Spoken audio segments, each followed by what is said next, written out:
कर्नाटक में किसकी सरकार?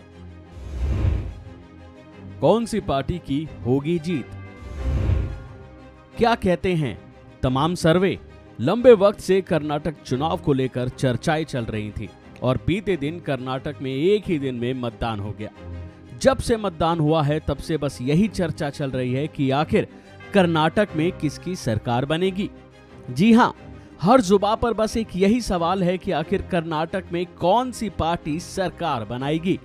वैसे तो कर्नाटक चुनाव के नतीजे 13 तारीख को सामने आने वाले हैं, लेकिन सबकी नजरें एग्जिट पोल पर टिकी हुई हैं, जिसमें किस पार्टी को बढ़त मिल रही है और किसकी सरकार बन रही है वो भी आपको बताएंगे। उससे पहले आपको बता दें कि कर्नाटक की 224 विधानसभा सीटों पर कौन जीतेगा, इस पर सब क्या कह रहे हैं। 13 मई को आने वाले नतीजों का सबको इंतजार है, लेकिन इस बार चुनाव में कर्नाटक की जनता ने रिकॉर्ड बना दिया है, जो पिछली बार से भी ज्यादा है। चुनाव आयोग से मिले आंकड़ों के मुताबिक कर्नाटक में इस बार 72.67% वोटिंग हुई है। अब ये वोटिंग प्रतिशत और बढ़ने की उम्मीद है, क्योंकि इसमें पोस्टल बैलेट और होम वोटिंग का आंकड़ा शामिल नहीं किया गया है।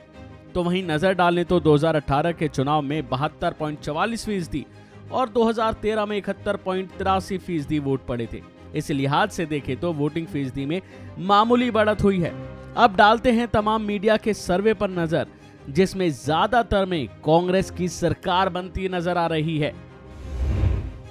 सबसे पहले बात करें तो आज तक के सर्वे के अनुसार कांग्रेस को 122 से 140 सीटें मिलने का अनुमान है, बीजेपी को 62 से 80, जेडीएस को 20 से 25 और अन्य के खाते में 3 सीट जाने का अनुमान है। फिर नंबर आता है जी न्यूज का, इसमें 103 से 118 सीटें कांग्रेस के खाते में जाती हुई नजर आ रही हैं, बीजेपी के खाते में 79 से 94, जेडीएस के खाते में 25 से 33 और अन्य में 2 से 5। फिर आपको बताएं न्यूज 24 के सर्वे के बारे में, जहां कांग्रेस को 120 सीटें मिलती हुई दिखाई दे रही हैं, बीजेपी को 92, जेडीएस को 12 और अन्य को 0।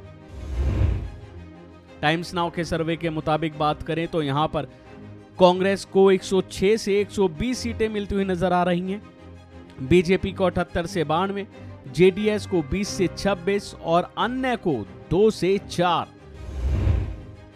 इसी तरह अगर बात करें न्यूज नेशन की तो यहां कांग्रेस को 86, बीजेपी को 114 और जेडीएस को 21 और अन्य के खाते में 3। इंडिया टीवी के सर्वे की बात करें तो यहां कांग्रेस को 110 से लेकर 120, बीजेपी को 80 से लेकर 90 के बीच में और जेडीएस को 20 से 24 और अन्य खाते में 1 से 3 सीटें नजर आ रही हैं।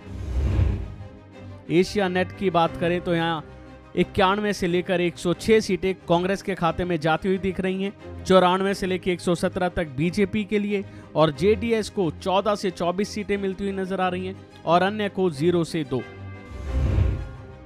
टीवी 9 की बात करें तो यहां 99 से लेकर 109 सीटें कांग्रेस के खाते में जाती हुई दिख रही हैं, तो वहीं बीजेपी के 88 से 98 और जेडीएस के 21 से 26 और अन्य के लिए 0 से 4 सीटें आती हुई नजर आ रही हैं। एबीपी के सर्वे की बात करें तो यहां सी वोटर जो कि इसका सर्वे हुआ है, यहां कांग्रेस को 100 से 112 सीटें मिलती हुई नजर आ रही हैं, बीजेपी के खाते में 83 से 95 और जेडीएस के खाते में 21 से 29 और अन्य की 2 से 6 सीटें मिलती हुई नजर आ रही हैं। बात करें आखिरी में रिपब्लिक की तो यहाँ 94 से लेकर 108 तक कांग्रेस के खाते में सीटें जाती हुई नजर आ रही हैं, बीजेपी को 85 से 100 पर और जेडीएस को 24 से 32 पर और अन्य खाते में 2 से 6 सीटें। ये थे तमाम सर्वे जिनकी चर्चा हो रही है, जिनके आधार पर ये लग रहा है कि ज्यादातर सर्वों में कांग्रेस की सरकार बनती हुई नजर आ रही है। लेकिन आखिरी फैसला तभी होगा जब नतीजों की गिनती होगी, जो कि 13 मई को होने वाले हैं, और तभी पता चलेगा कि कर्नाटक में किसकी सरकार बनेगी। अभी के लिए फिलहाल इतना ही। खबरों में बने रहने के लिए देखते रहिए वन इंडिया हिंदी।